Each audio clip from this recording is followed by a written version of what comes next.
You've got your dip nails on, your builder gel on, but now you want to put a whole new product underneath. What are you going to do? You don't want to use acetone. What's up, nail crew? It's Nicole, your fellow nail obsessed DIYer.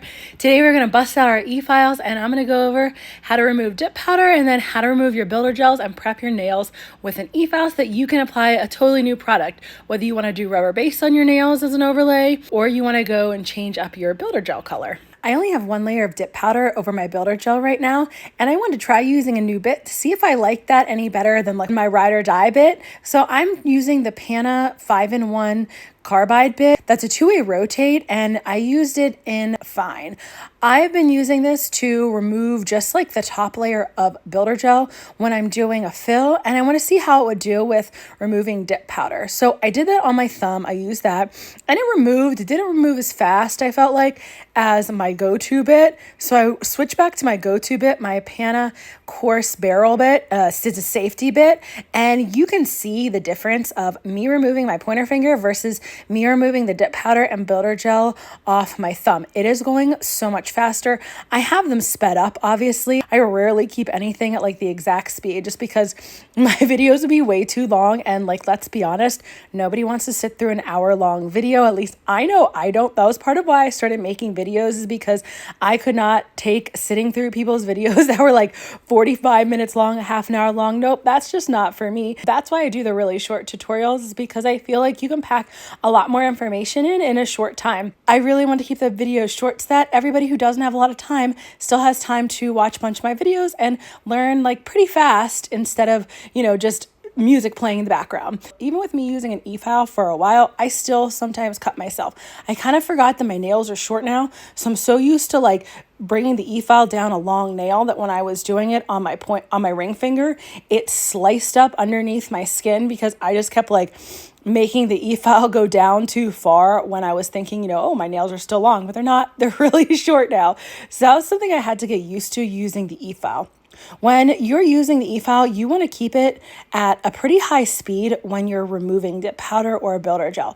If you keep it at too low a speed, it's going to catch a lot easier and could cut you a lot easier, and it's going to take so much more time because you barely want your e-file to be touching the top of your product. Like, it's going to basically skim the product and it should be flying off. If you're pressing down with your e-file really hard into your nail, your e-file drill is not at a high enough RPM. I know it sounds really scary. I know it sounds crazy at first. Like, I did not want to believe it. I kept, not wanting to believe that's what people were saying. When I'd watched like tons of YouTube tutorials or wherever I was watching them, I just was like, that can't be right. But when you're pressing really hard down into your nail, that's going to destroy your natural nails, even though you're pressing into multiple layers of product that you're trying to remove. So if you're pressing really hard down into your nail and it's taking a while for the product to come off, your e-file is not at a high enough speed and you're probably not keeping it moving enough. When you're removing product, your e-file should be around the 20,000 RPMs. And I know, like I said before, that does sound really scary. If you're new and you only want to do it around like 10 to 15,000 RPMs, totally understand that. Just to make sure that you're not pressing hard into your nail and, be okay with it taking a little bit longer. Still keep the e-file skimming along your nail, not pressing hard. And it'll just take an extra few minutes probably per nail to remove the dip powder. But then you're not going to damage it. I do see a lot of people saying that they damage their nails with an e-file, something that I really tried to make sure I did when I first started, and I even still do a lot now. I watch a lot of nail techs use an e-file, and I do as much research as I possibly can. I watch as many professional videos as I possibly can. I'm always trying to keep learning and keep figuring out new ways to, improve what I do with my nails. And you know what? Like, I feel like when you're doing it at home, you have to keep learning. You always want to keep learning new stuff so that you can keep improving and make sure you're, going to keep doing your nails safely. For me, it's really important that I'm able to do my nails. I absolutely love doing them. I love having my nails done. It's a really big help for my mental health to be able to do my nails, which I think that's part of why like I obsessively still watch videos and do research, just because I want to know the exact right way to do them like all the time. I want as much research as I possibly can. I don't know, maybe that's the accountant in me, like being really particular about stuff. I don't know. Once you're finished removing all the product off your nails, then you can go through and do your nail prep. And when you're removing your product off, you don't have to remove down to the very bottom.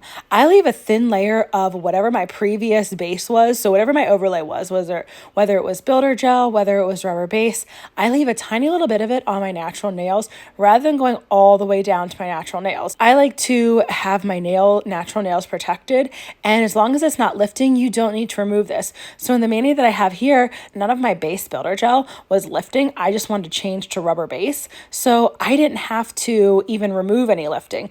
I was able to go right in with my nail prep. I always push my cuticles back before I use the E-file anywhere on my cuticles because I don't want anything to be stuck and accidentally like drill too far into my skin or anything like that. All that I do with my cuticles is take a little ball bit and gently go right along the edge of my skin just to get any dry skin off, any excess cuticle. I don't push real hard. I don't do anything like that. And I've noticed, even though my nails don't look like that, extreme, like no cuticle, my cuticles have been so much healthier. I don't get hangnails by just not really touching them as much and just doing very minimal prep as far as that goes. Then I take a sanding band and go over my entire nail to rough up the surface. Since I still have some of the base of the builder gel on, the sanding band is the safe bit for your nails. So for your natural nails, so I like to only use that one when I'm close to my natural nails. I don't like to use anything else just in case a little bit of my natural nails would